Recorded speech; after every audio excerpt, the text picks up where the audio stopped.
Hello my dear students, कैसे बेटा? उम्मीद है आप लोग बहुत बढ़िया होंगे। बेटा हम स्टार्ट कर रहे हैं chapter number 2, introduction to linear polynomials. Linear polynomials, ठीक है बेटा। आओ इस पे बात करते हैं, चर्चा करते हैं कि लीनियर पॉलिनोमियल क्या होता है।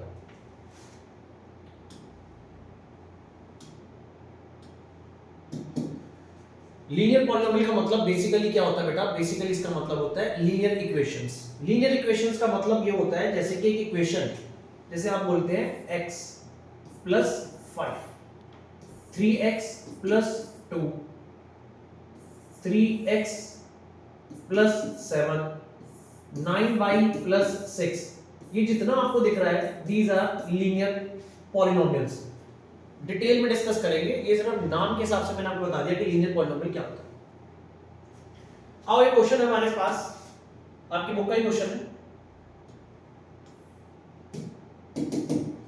क्वेश्चन है, Raju went to a shop. बेटा राजू गया शॉप पे, where there were sealed boxes of different colours on sale. Sale पे बहुत सारे बॉक्सेस पड़े थे, यहां आपको बॉक्स दिख रहे होंगे। The shop owner told him that the red box, shop owner क्या कह रहा है? शॉप ओनर कह रहा है रेड बॉक्स जो आपको दिख रहा है इसमें 4 पेन है। इस रेड बॉक्स के अंदर बेटा 4 पेन है। And the blue box have 5 pencil, और ब्लू बॉक्स में बेटा 5 पेंसिल्स है। इसमें 4 पेन है, इसमें 5 पेंसिल्स है। Now if Raju bought x red box, अगर राजू x बॉक्स खरीदेगा, मेरी ये बात आराम से सुनना, अगर आप एक बॉक्स खरीदते हो तो आपके पास कितने पेन आएंगे? 4। अगर आप 2 बॉक्स खरीदते हो, ये वाले पेन वाले, तो कितने पेन आएंगे? 8। अगर आप 3 बॉक्स खरीदते हो तो कितने आएंगे? 12। क्या कर रहे हो आप? मल्टीप्लाई कर रहे हो, है ना। 1 में 4, 2 में 8, 3 में 12। तो अगर आप x रेड बॉक्स खरीदते हो, x रेड बॉक्स खरीदते हो, तो बेटा जान आपके पास क्या आएंगे? 1 में 4 पेन है तो x बॉक्स में आ जाएंगे 4 into x, 4 into x, ठीक है। और ब्लू बॉक्सेस आप y खरीदते हो तो y blue balls, blue boxes. एक बॉक्स में बेटा अगर 5 पेंसिल है, देखो एक बॉक्स में 5 पेंसिल है तो 2 में कितनी हो जाएगी? 10 हो जाएगी। अब मल्टीप्लाई कर रहे हो ना, तो y बॉक्सेस अगर खरीदते हो तो कितनी हो जाएगी? 5 into y। x इसके बॉक्स खरीदे तो ये हो गया 4 into x, और इसके y खरीदे तो हो गया 5 into y। How can he quickly figure out the total quantity of pens and pencils? उसे टोटल पेन और पेंसिल कितने मिले? तो बेटा टोटल पेन और पेंसिल कितने मिले? टोटल पेन एंड पेंसिल्स, उसको कितने मिले बेटा? 4x पेन मिले और 5y पेंसिल मिले। आगे क्या लिखा है? Also if he get 3 extra pen free. भैया आपने इतना सारा सामान खरीदा तो आपको कह रहा है कि आपको 3 पेन फ्री मिलते हैं, तो बताओ how many pen and pencil did he get all together? तो टोटल ऑल टुगेदर, है ना, कितना मिला? 4x पेन है, 5y आपके पास पेंसिल्स है, और 3 आपको एक्स्ट्रा मिल गए, 3 आपको उसने एक्स्ट्रा दे दिए। क्वेश्चन को आराम से स्टडी करो, सब कुछ समझ में आएगा, ठीक है। उसके बाद इसी में मैं आपको एक और चीज बता देता हूं, और वो है टर्म्स। अगर कभी भी वो आपसे पूछ ले टर्म्स कौन कौन सी है इसके अंदर, आपकी बुक में लिखा है, मैं वो बुक से देख रहा हूं, उसमें टर्म्स पूछा गया है, वेरिएबल्स पूछा गया है, टर्म्स पूछा गया है, वेरिएबल्स पूछे गए हैं, कांस्टेंट्स पूछे गए हैं। तो समझ लो बेटा टर्म्स क्या होती हैं। टर्म हो गई 4x, 5y और 3, इसमें 3 टर्म्स हैं, 4x, 5y, और 3, इन्हें कहते हैं टर्म्स। अब इसमें पूछा जाए वेरिएबल क्या है? वेरिएबल का मतलब होता है ABCD, मतलब x y z। इसमें कौन कौन से वेरिएबल है? एक x और एक y। इसमें एक वेरिएबल है x और एक वेरिएबल है y। तो टर्म्स कितनी है? 1 2 3 टर्म्स है। वेरिएबल है x और y। और कांस्टेंट, कांस्टेंट क्या है? कांस्टेंट वो होता है जिसके साथ कोई भी वेरिएबल नहीं होता, यानी कि 3 इज द कांस्टेंट, जिसके साथ ना x है, ना y है, ना a है, ना b है, ना c है, जो अकेला है उसे कहते हैं कांस्टेंट। और आपसे क्या पूछता है पेपर में? कोएफिशिएंट ऑफ x और कोएफिशिएंट ऑफ y। वो आपसे पूछेगा कि x का कोएफिशिएंट क्या है, यानी कि x के साथ मल्टीप्लाई या डिवाइड में क्या नंबर लिखा हुआ है। तो x के साथ नंबर आपको दिख रहा है 4, तो x का कोएफिशिएंट है 4, और y के साथ क्या लिखा हुआ बेटा? 5। That's it. ये आपको पता होने चाहिए, इस चैप्टर से रिलेटेड टर्म्स हैं, टर्म्स, वेरिएबल्स, कांस्टेंट, कोएफिशिएंट्स, ये आपको पता होना चाहिए। नेक्स्ट क्वेश्चन, अ रेक्टेंगुलर गार्डन, आराम से देखना क्वेश्चन को और आराम से समझना। अ रेक्टेंगुलर गार्डन ऑफ लेंथ, ये आपके एग्जांपल नंबर 2 होगा। ये एक रेक्टेंगुलर गार्डन आपको दिख रहा है। A rectangular garden of length x metre, एक रेक्टेंगुलर गार्डन है, इसकी लेंथ दे रखी है बेटा x मीटर। अगर यहाँ पे l है तो यहाँ पे भी l होगा, क्योंकि रेक्टेंगल में अपोजिट साइड्स इक्वल होती है।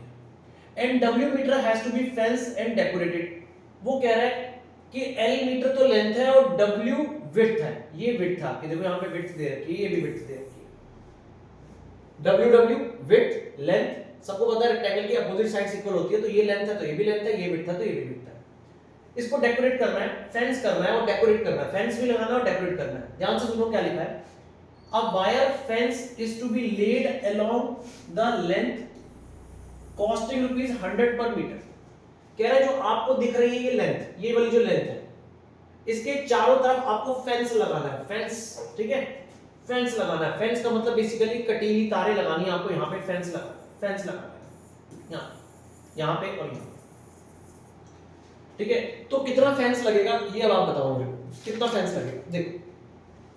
अच्छा चलो रुको, और वुडन फेंस लगाना है विड्थ की तरफ। ये जो आपको विड्थ दिख रही है, इधर वुडन फेंस लगाना है, इधर लगाना है वुडन फेंस, ठीक है, और इधर लगाना है वायर फेंस। लेंथ पे लगाना है वायर फेंस और यहां पे लगाना है दोनों तरफ वुडन फेंस। और यहां पे लिखा है कि जो वायर फेंस है उसकी जो कॉस्ट है वो ₹100 पर मीटर है, और जो वुडन वाली है उसकी कॉस्ट जो है वो ₹80 पर मीटर है। डन, दो चीजें क्लियर है।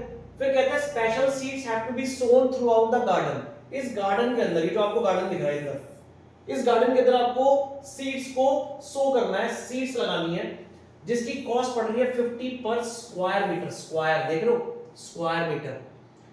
हम सबको पता है कि जो एरिया होता है वो होता है लेंथ इनटू ब्रेड्थ, ठीक है, और उसकी कॉस्ट पड़ रही है हमारी 50 पर मीटर स्क्वायर। तो what will be the total cost incurred, तो टोटल आपका खर्चा कितना हो जाएगा वो आपको बताना है। तो बिल्कुल आराम से बता दो, कोई दिक्कत नहीं है, ध्यान से देखो। टोटल लेंथ कितनी है मेरे पास, टोटल लेंथ कितनी है, L यहां पे है, L यहां पे है, तो मेरे पास टोटल लेंथ हो गई 2 है। इसकी कॉस्ट क्या आएगी, कॉस्ट ऑफ वायर फेंस ₹100 पर मीटर की कॉस्ट है, और आप 2L आपके पास स्पेस है उसका, तो 2L लेंथ है, 2L into 100, यानी कि आपको देने पड़ेंगे 200L cost.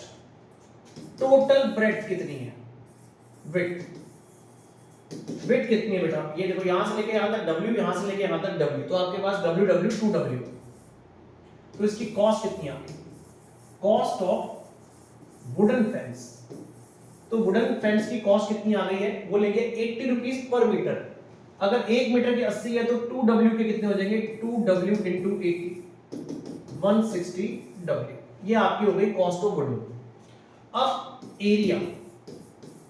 Area of Son seeds, यानी कि रेक्टेंगुलर एरिया ऑफ रेक्टेंगल होता है लेंथ इनटू ब्रेड्थ, ठीक है, यानी कि L इनटू B। B हमारे पास दे रखा है यहाँ पे W, तो L इनटू W। एरिया हो गया लेंथ इनटू ब्रेड्थ, और इसकी कॉस्ट है 50 पर स्क्वायर मीटर, 50 पर स्क्वायर, तो कॉस्ट कितनी आ गई, cost of area LW into में 50, तो आपके पास आ गया 50LW। तो टोटल कॉस्ट क्या आ गई बेटा, टोटल कॉस्ट क्या आ गई, देखो 3 तरीके की कॉस्ट आ गई। एक कॉस्ट ये रही 200L, एक कॉस्ट ये रही 160L, और एक कॉस्ट है 150L into W। तो टोटल कॉस्ट आ गई मेरे पास 200L, 160W और 50LW। ये आ गई हमारे पास टोटल कॉस्ट। क्वेश्चन खत्म हो गया।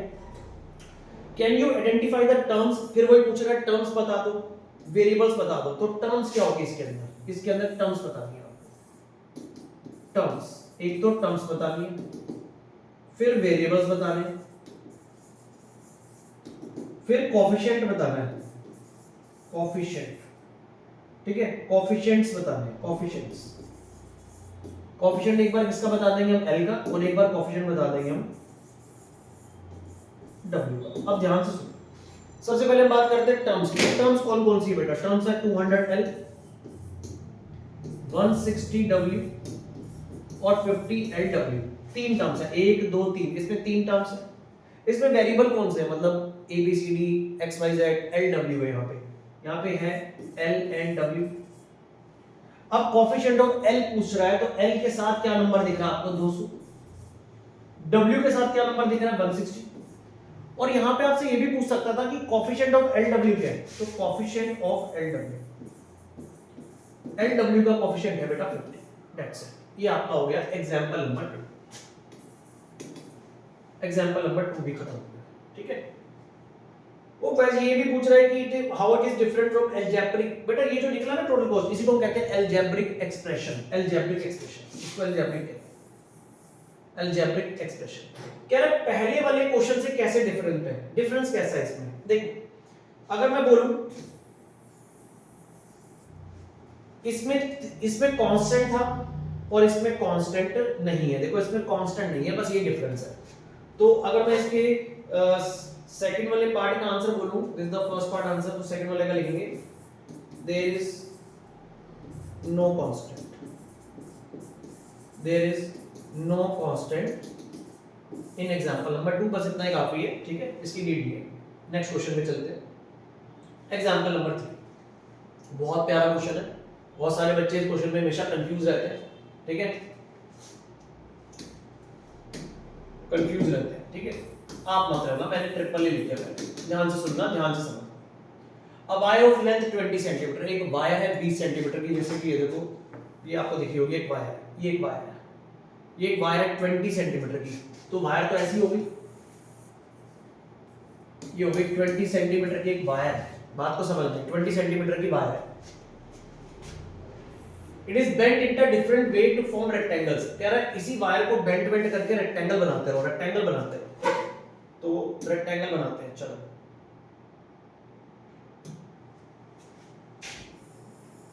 ऐसा रेक्टेंगल बन सकता है, ऐसा बन सकता है, ऐसा बन सकता है ना, अलग अलग शेप के रेक्टेंगल बन सकते हैं। वो ये कह रहा है a wire of length 20 cm is bent in different form to form rectangle। बहुत सारे तरीके के रेक्टेंगल्स बन सकते हैं। For example we can have a rectangle with length 7 cm। कहता है एक रेक्टेंगल बन गया जिसकी लेंथ 7 सेंटीमीटर है।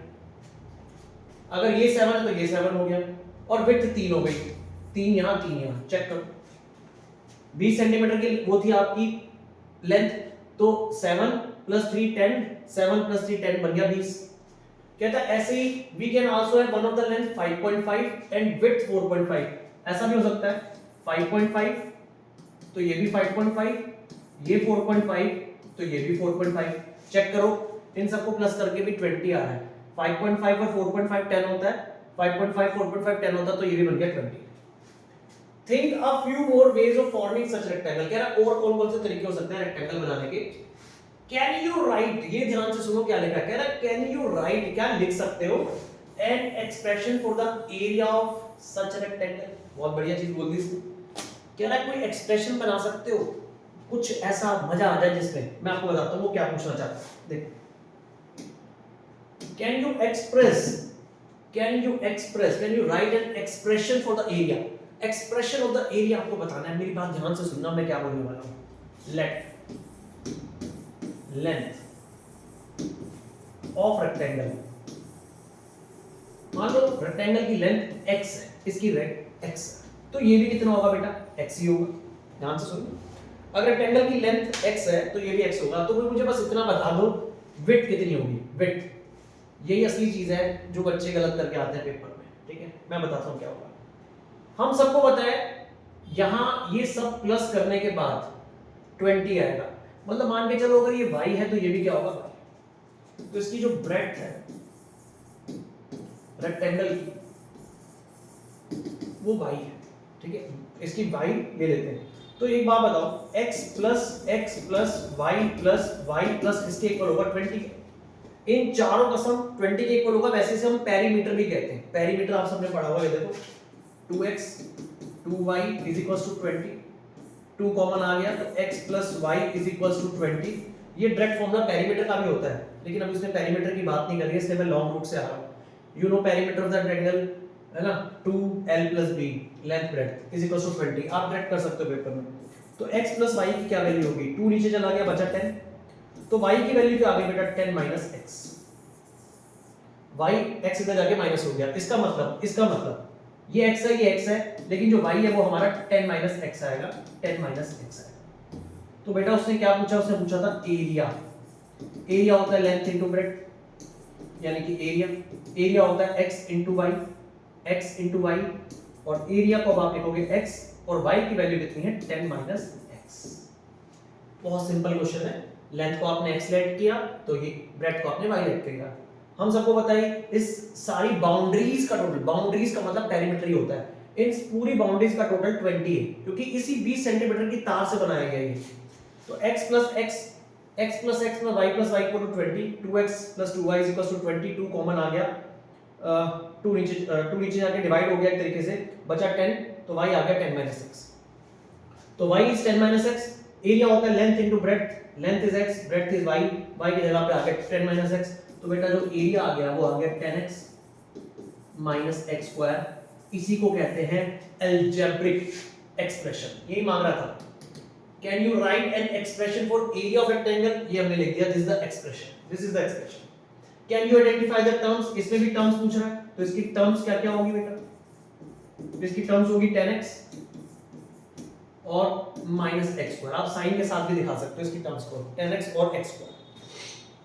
अच्छा और क्या पूछ रहा है इसमें, वेरिएबल। इसमें वेरिएबल क्या नजर आ रहा है, इसमें एक ही वेरिएबल नजर आ रहा है और वो है x, वेरिएबल है हमारे पास x, वेरिएबल पूछा उसने। और उसने क्या पूछा, कोएफिशिएंट, कोएफिशिएंट पूछ रहा है बेटा, कोएफिशिएंट।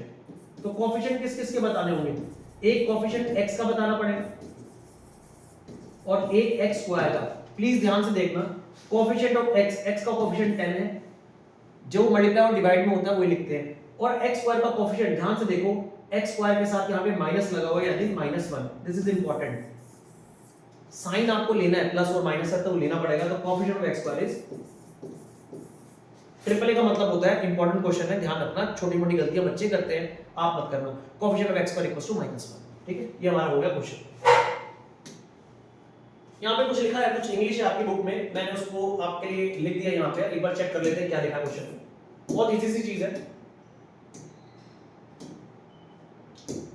लिखा है expression such as 4x, x square plus 1, 2y minus 5, 5y square this are algebraic expression. वो तो आप समझ ही गए हो कि इन सबको अलजेब्रिक एक्सप्रेशंस कहते हैं, ठीक है। That involves only one variable x, y और z, या तो एक में x ही होगा या y होगा या z होगा, इन्हीं को अलजेब्रिक एक्सप्रेशन कहते हैं। और यहां पे लिखा है इन दिस चैप्टर, इसी चैप्टर के अंदर जो हम पढ़ रहे हैं, हमारा 9th क्लास का जो चैप्टर है, वी विल रिस्ट्रिक्ट, लिखा है क्लियर कि हमारी जो रिस्ट्रिक्शन है, जो हमारी डिस्कशन है, वो सिर्फ अलजेब्रिक एक्सप्रेशन की जो डिस्कशन है वो सिर्फ वन वेरिएबल में ही रहेगी, ओनली वन वेरिएबल में रहेगी। क्लियर लिखा है हमारी बुक्स के अंदर कि आप जो डिस्कशन कर रहे हो अलजेब्रिक एक्सप्रेशन की, वो सिर्फ रहेगी आपकी वन वेरिएबल के अंदर। अब ये वन वेरिएबल क्या होता है मैं आपको बताता हूं। वन वेरिएबल का मतलब बेसिकली होगा, अगर क्वेश्चन में x होगा तो x, y होगा तो y, z होगा तो z। You will notice that in the algebraic expression the power of variable also appears. For example, कुछ यहाँ लिखा हुआ है, देखो, बस ये आपको दिखाना है मुझे, ये आपको दिखाना है।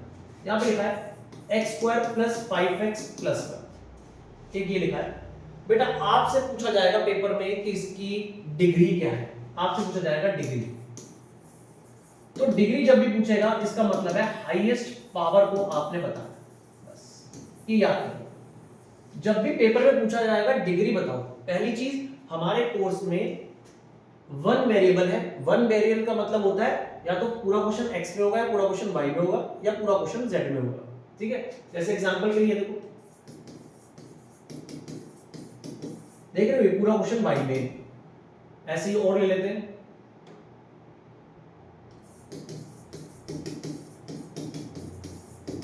देख रहे हो पूरा क्वेश्चन y में, या कुछ और भी हो सकता है, मतलब ऐसा ही होगा। हमारे कोर्स में क्या है कि सिंगल वन वेरिएबल है, यानी कि या तो x में होगा या y में होगा या z में होगा। अब आपसे पूछा जाएगा डिग्री, डिग्री का मतलब होता है highest power in the question, highest power in the question. इस क्वेश्चन में हाईएस्ट पावर क्या है, हाईएस्ट पावर आपको दिख रही होगी 2, तो इस क्वेश्चन का आंसर होगा इस वाले क्वेश्चन में हाईएस्ट पावर आपको क्या दिख रही है, y की पावर दिख रही है 3। इस क्वेश्चन में भी हाईएस्ट पावर क्या दिख रही है 3, तो आपसे पूछा जाएगा हाईएस्ट पावर बस। ठीक है, अब यहां पे कुछ लिखा है वो भी पढ़ लेते हैं।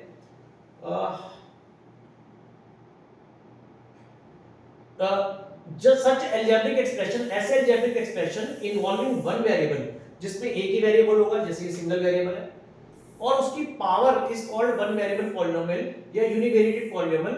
और यार ये बहुत ज्यादा लिखा हुआ है, इसमें बहुत हैवीपन सा आ रहा है, मुझे इतना ना बच्चा डिटेल में समझ नहीं पाता। मैं आपको सीधा बता देता हूँ, सीधी सी बात है, जो मैं बता रहा हूँ उसे सुनो, ये सुनो बस। क्वेश्चन देखो, 5y³ + y² + 2y - 1 is a polynomial of degree 3। आप सबको देख रहे हैं इसमें हाईएस्ट पावर 3 है, हाईएस्ट पावर 3 है। तो अगर किसी की हाईएस्ट पावर 3 होती है तो बेटा उसको कहते हैं क्यूबिक पॉलिनोमियल। ये अपनी कॉपी में लिख लेना। हाईएस्ट पावर यानी कि डिग्री अगर 3 है, अगर डिग्री इज 3 तो उसे कहते हैं क्यूबिक पॉलिनोमियल। यहां देखो, यहां लिखा x², इसकी डिग्री है 2। अगर हाईएस्ट डिग्री 2 होती है तो उसे कहते हैं क्वाड्रेटिक पॉलिनोमियल।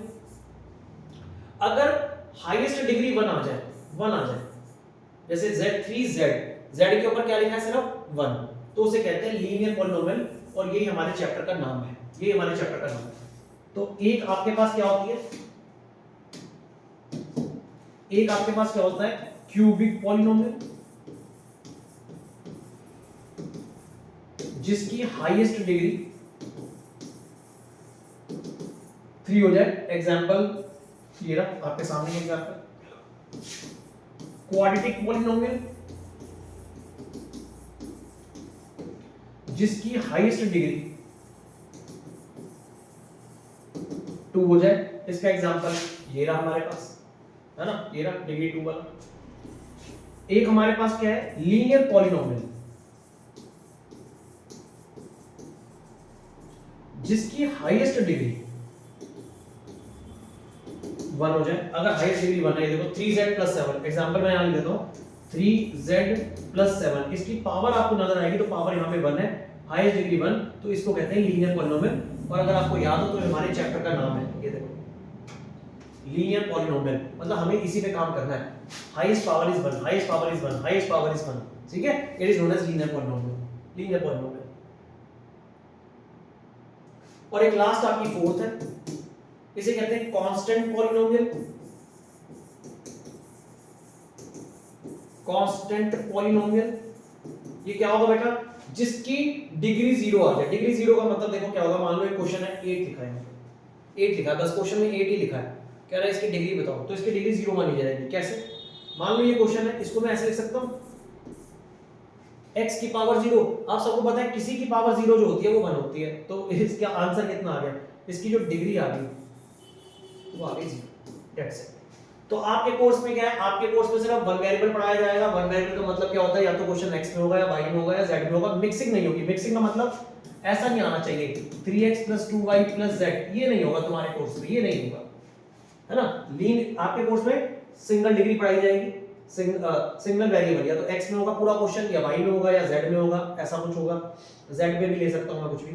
क्यूबिक के मतलब हाईएस्ट डिग्री 3, क्वाड्रेटिक मतलब हाईएस्ट डिग्री 2, लीनियर मतलब हाईएस्ट डिग्री, लीनियर मतलब हमारा चैप्टर है ना, हाईएस्ट डिग्री 1, और अगर कांस्टेंट है तो degree 0।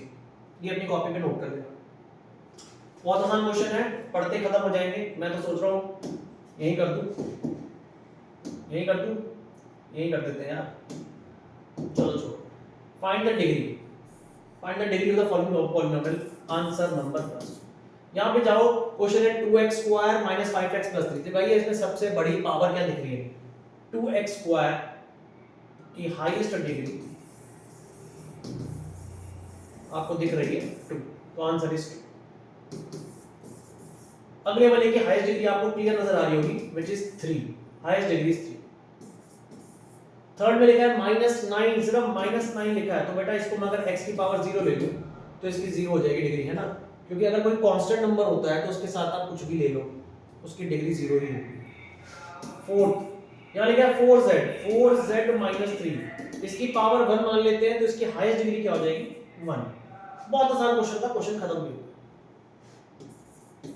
Answer number 2, right polynomial. अब आपको खुद पॉलिनोमियल लिखने हैं। देखो यहां पे पॉलिनोमियल्स दे रखे थे, इनकी डिग्री बता देते हैं। यहाँ अगर आप पॉलिनोमियल खुद लिखो जिसकी डिग्री 1 हो 2 हो 3 हो, बेटा जो लिखना लिख दे, जो लिखना लिख दे। डिग्री 1, डिग्री 1 का मतलब क्या है कि डिग्री 1 होनी चाहिए। अरे ऊपर से चेकिंग कर ले भाई, 4z - 3, 4z - 3 इसकी डिग्री क्या काउंट होगी 1। इसका अगला पार्ट है डिग्री होनी चाहिए 2 डिग्री होनी चाहिए भाई, ऊपर से टी ले रहा 2x² वाला, 2x², कुछ भी लिख दे, कुछ भी जो तेरा दिल करे, 4x + 3 कुछ भी लिख दे। हाईएस्ट डिग्री इज 2 और अगला बोल रहा है डिग्री इज 3। अरे भाई कुछ भी लिख दे, नहीं तो ऊपर से टी ले, डिग्री इज 3, जो तेरा दिल करे वो लिख दे। y3 2y² + y + 1, highest degree is 3, कुछ भी लिख दे यार जो तेरा दिल करे, बस हाईएस्ट डिग्री 3 होनी चाहिए उसके अंदर। y3 डाल दे, बाकी कुछ भी, सारी y की टर्म्स होनी चाहिए, सारी x की, सारी z की, ये याद रखना है ना, वन वेरिएबल के अंदर। खत्म। Answer number 3। कोएफिशिएंट्स बताने x² और x³ के कोएफिशिएंट्स, कोएफिशिएंट ऑफ x² और कोएफिशिएंट ऑफ x³ भाई x² के साथ जो भी नंबर होगा वो इसका आंसर होगा। x² के साथ नंबर दिख रहा है आपको 6, तो coefficient of x² is 6। What is coefficient of x³? x³ के साथ आपको दिख रहा होगा -3, साइन लेना है, मैंने पीछे ही बताया था। Answer is -3। क्वेश्चन देखो कितनी जल्दी हो गई। Question number 4, what is the coefficient of z in the polynomial list? मुझे ये बताओ इसके अंदर z का कोएफिशिएंट क्या है? 4z³ 5z² - 11। ध्यान से सुनो, उसने कोएफिशिएंट ऑफ z³ अगर मुझसे पूछा होता, एक्स्ट्रा क्वेश्चन बता रहा हूं, एक्स्ट्रा क्वेश्चन, तो एक्स्ट्रा मैं बता रहा हूं तुम्हें, अगर उसने पूछा होता z³ तो z³ का होता 4। अगर उसने पूछा होता कोएफिशिएंट ऑफ z² तो लिखता मैं 5। अगर वो पूछता कांस्टेंट टर्म क्या है तो मैं लिखता -11, ठीक है। लेकिन उसने पूछा है कोएफिशिएंट ऑफ z बताओ, भाई कोएफिशिएंट ऑफ z तो क्वेश्चन में ही नहीं है, z है ही नहीं क्वेश्चन में, तो कोएफिशिएंट क्या होगा उसका 0, क्योंकि क्वेश्चन में z ही नहीं है, तो उसका कोएफिशिएंट क्या मानूंगा मैं 0, ये है ही नहीं। और answer number 5, what is the constant term? I think last question exercise का, what is the constant term? Constant term क्या है मेरे बच्चे? What is the constant term? Constant term वो होती है जिसके साथ कुछ नहीं होता, x y z कुछ नहीं होता, ये है हमारा -10। खत्म।